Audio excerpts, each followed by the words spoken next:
দেখুন, পার্টি আমাকে 3বার ক্যান্ডিডেট করেছে। আমি কখনো টিকিটও চাইনি, পদও চাইনি। পার্টি মনে হয়েছে দেওয়া উচিত। माननीय अमित शाह प्रेसिडेंट ছিলেন, তিনি বলছেন नहीं नहीं बड़े लीडर को लड़ना चाहिए।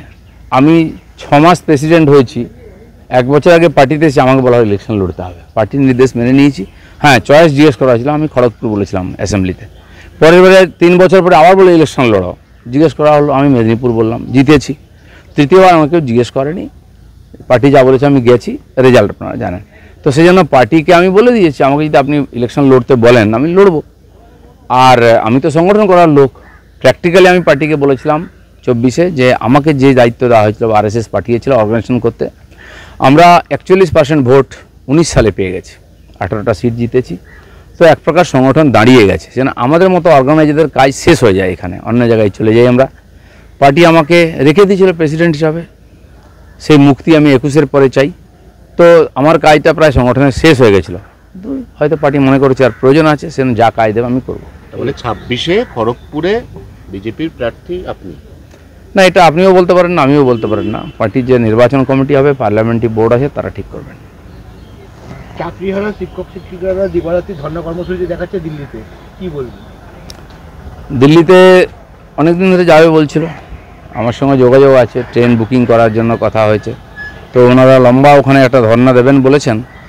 তো তাদের সে অধিকার আছে, তারা কেন্দ্র সরকারের মাননীয় রাষ্ট্রপতির দৃষ্টি আকর্ষণ করছেন যে তাদের প্রতি যে ইনজাস্টিস হয়েছে, এই শিক্ষিত ছেলেমেয়েরা যারা পরীক্ষা দিয়ে যোগ্যতার আধারে চাকরি পেয়েছিলেন, তাদেরকে কিছু চোর নেতার দুর্নীতির জন্য চাকরি হারিয়ে পথে বসতে হচ্ছে। সেজন্য তারা গণতান্ত্রিকভাবে যেটুকু আন্দোলন করা সেটা করছেন, সমস্ত সমাজ তাদের সঙ্গে আছে। 21-এর মঞ্চে দাঁড়িয়ে অভিষেক বলেছেন যে 26-এর ভোটটা হয়ে গেলে আপনাদের সবাইকে দিয়ে জয় বাংলা বলা হবে। দেখা যাক, আমরা তো ওদের রামনবমী করিয়েছি, জয় শ্রীরাম বলিয়েছি, জয় বাংলা তো উপাসে হচ্ছে। আর যারা জয় বাংলা বলছে তাদের অবস্থা দেখুন, আবার উল্টো আন্দোলন শুরু হয়ে গেছে। পশ্চিমবাংলায় উল্টো গঙ্গা বইবে, কারণ পাপের ঘোড়া প্রায় ভরে গেছে। 21-এ বছরে একদিন ডায়াস্তরে ভাষণ দিলে হবে না, রাস্তায় নামতে হবে মানুষের সঙ্গে। মানুষ কী বলছে শুনতে হবে। বাঙালি বাঙালি বলে বাড়িতে পাঞ্জাবি বউ রাখবো আর বাঙালি বাঙালি ডায়লগ দেবো। বাংলায় কোনো মেয়ে নেই সুন্দরী যাকে বউ করা যায়, পাঞ্জাবি বউ আনতে হয়। বাংলায় কোনো যোগ্য ব্যক্তি নেই যে এমপি ক্যান্ডিডেট হতে পারে, গুজরাট থেকে, বিহার থেকে, উত্তরপ্রদেশ থেকে ক্যান্ডিডেট নিয়ে আসতে হয়। এখানে কোনো ভোটার নেই, বাংলার লোকেদের বিশ্বাস নেই, বাংলাদেশ থেকে রোহিঙ্গা মুসলিমদেরকে ভোটার বানাতে হয়। এখানে কোনো অভিনেতা অভিনেত্রী নেই যাই ভোট দিতে পারে, বাংলাদেশ থেকে অভিনেতা অভিনেত্রী আনতে হয়। আর কি কি আনবেন ভাবুন, বাংলার মানুষকে আর বোকা বানাবেন না। ছোট করে ওই পার্টটা একটু ক্লিয়ার করে নিচ্ছি, তাহলে যদি আপনাকে দল অন্য কোথাও দায়িত্ব দেয়, ফের একবার অন্য জায়গা থেকেও দিলীপ ঘোষকে মানে আমি বলছি যে এই যে দেখা যাক কী হয়, সময়ে বলবে সব, তখন আমিও ডিসিশন নেব। না, একটাই প্রশ্ন যেটা বলতে চাইছি সেটা হচ্ছে যে আমরা তো গত লোকসভাতে আসন বদলের পরিণতি দেখে নিলাম। বিজেপি যত কথা বলেছিল আসন বদল করেছে, দেবশ্রীকে উত্তরবঙ্গ থেকে মালা রায়ের এগেনস্টে এনে দাঁড় করিয়ে দেওয়া হয়েছে। এগুলো নিয়ে আপনাদের মধ্যে তীব্র আপত্তি ছিল, কিন্তু আপত্তিটাকে আমল দেওয়া হয়নি, তার ফল পার্টি হাতে নাতে পেয়ে গেছে। তো এবার কি আপনাদের যে চয়েসগুলো সেগুলোকে পার্টি গুরুত্ব দেবে বলে আপনার মনে হচ্ছে? দেখুন, আমরা পার্টির কর্মী, আমাদেরকে নেতা বানিয়েছে পার্টি, এমপি এমএলএ বানিয়েছে পার্টি, পার্টির নির্দেশ আমাদের কাছে আদেশ। তো সময় এলে সব ঠিক হবে। আর আমার মনে হয় পার্টি ওটা এক্সপেরিমেন্ট করেছিল, সফল হয়নি, বাকি পার্টি ভাবছে। আসলে পাড়ায় পাড়ায় এত সমস্যা, এত মারপিট, পাড়ায় পাড়ায় টিচারের নাম দিয়ে চাকরির নাম করে টাকা নিয়েছে, কাটমানি, তারপরে এর জন্য কি বলে আপনার লক্ষ্মী ভাণ্ডারের জন্য কাট, এইসব নিতে নিতে পাড়ায় পাড়ায় এত সমস্যা, অন্যরা চেষ্টা করলেও সমাধান করতে পারবেন না। সব জায়গায় মারপিট হবে, কলার ধরবেন নেতাদের সমাধান করতে গেলে। তাহলে কি আপনি মনে করছেন যে পাড়ায় পাড়ায় নেতারা যাবে না সাহস করে? না, যাবেন না তো, কতজন গেছে বলুন না, যায় কেউ? ওই 21 জুলাই এতে আসে, বাকি কোনো নেতাকে দেখতে পান? আর যে সবচেয়ে বেশি আলো করে বসে থাকতো কেষ্ট তাকে উঠতেই দিল না ডায়াসে। এই তো পরিস্থিতি। কতজনকে লুকোবেন আপনি আঁচলের তলায়? এই ডাকাতদেরকে মানুষ জবাব চাইবে, কলার ধরবে। এবং এরপর মমতা ব্যানার্জির হাতে পার্টিও নাই, সরকারও নেই, সমস্ত হুলিগানদের হাতে চলে গেছে।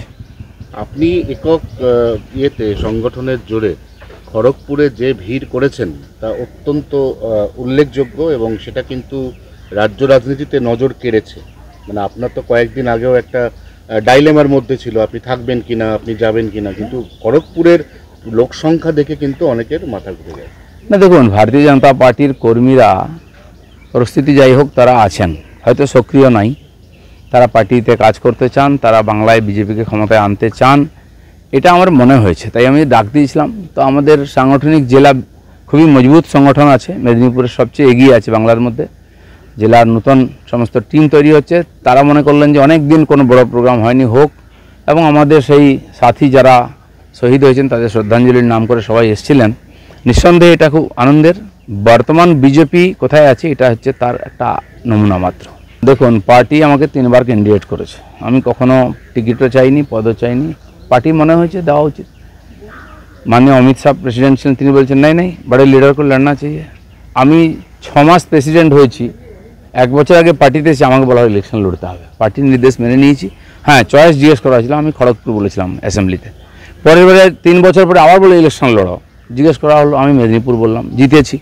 তৃতীয়বার আমাকে জিজ্ঞেস করেনি, পার্টি যা বলেছে আমি গেছি, রেজাল্ট আপনারা জানেন। তো সেই জন্য পার্টিকে আমি বলে দিয়েছি, আমাকে যদি আপনি ইলেকশন লড়তে বলেন আমি লড়বো। আর আমি তো সংগঠন করার লোক, প্র্যাকটিক্যালি আমি পার্টিকে বলেছিলাম 24-এ যে আমাকে যে দায়িত্ব দেওয়া হয়েছিল, আরএসএস পাঠিয়েছিল অর্গানাইজেশন করতে, আমরা 41% ভোট 19 সালে পেয়ে গেছি, 18টা সিট জিতেছি। তো এক প্রকার সংগঠন দাঁড়িয়ে গেছে, যেন আমাদের মতো অর্গানাইজারদের কাজ শেষ হয়ে যায়, এখানে অন্য জায়গায় চলে যাই আমরা। পার্টি আমাকে রেখে দিয়েছিল প্রেসিডেন্ট হিসাবে, সেই মুক্তি আমি 21-এর পরে চাই। তো আমার কাজটা প্রায় সংগঠনের শেষ হয়ে গেছিলো, হয়তো পার্টি মনে করেছে আর প্রয়োজন আছে, সেজন্য যা কাজ দেবে আমি করবো। তাহলে 26-এ খড়গপুরে বিজেপির প্রার্থী আপনি?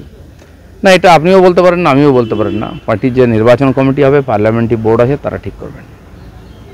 চাকরিহারা শিক্ষক শিক্ষিকারা দিবারাত্রি ধর্ণা কর্মসূচি দেখাচ্ছে দিল্লিতে, কি বলবেন? দিল্লিতে অনেক দিন ধরে যাবে বলছিল, আমার সঙ্গে যোগাযোগ আছে, ট্রেন বুকিং করার জন্য কথা হয়েছে। তো ওনারা লম্বা ওখানে একটা ধর্ণা দেবেন বলেছেন, তো তাদের সে অধিকার আছে। তারা কেন্দ্র সরকারের মাননীয় রাষ্ট্রপতির দৃষ্টি আকর্ষণ করছেন যে তাদের প্রতি যে ইনজাস্টিস হয়েছে, এই শিক্ষিত ছেলেমেয়েরা যারা পরীক্ষা দিয়ে যোগ্যতার আধারে চাকরি পেয়েছিলেন, তাদেরকে কিছু চোর নেতার দুর্নীতির জন্য চাকরি হারিয়ে পথে বসতে হচ্ছে। সেজন্য তারা গণতান্ত্রিকভাবে যেটুকু আন্দোলন করা সেটা করছেন, সমস্ত সমাজ তাদের সঙ্গে আছে। 21-এর মঞ্চে দাঁড়িয়ে অভিষেক বলেছেন যে 26-এর ভোটটা হয়ে গেলে আপনাদের সবাইকে দিয়ে জয় বাংলা বলা হবে। দেখা যাক, আমরা তো ওদের রামনবমী করিয়েছি, জয় শ্রীরাম বলিয়েছি, জয় বাংলা তো উপাসে হচ্ছে, আর যারা জয় বাংলা বলছে তাদের অবস্থা দেখুন, আবার উল্টো আন্দোলন শুরু হয়ে গেছে। পশ্চিমবাংলায় উল্টো গঙ্গা বইবে, কারণ পাপের ঘোড়া প্রায় ভরে গেছে। 21-এ বছরে একদিন ডায়াস্তরে ভাষণ দিলে হবে না, রাস্তায় নামতে হবে, মানুষের সঙ্গে মানুষ কী বলছে শুনতে হবে। বাঙালি বাঙালি বলে বাড়িতে পাঞ্জাবি বউ রাখবো আর বাঙালি বাঙালি ডায়লগ দেবো। বাংলায় কোনো মেয়ে নেই সুন্দরী যাকে বউ করা যায়, পাঞ্জাবি বউ আনতে হয়।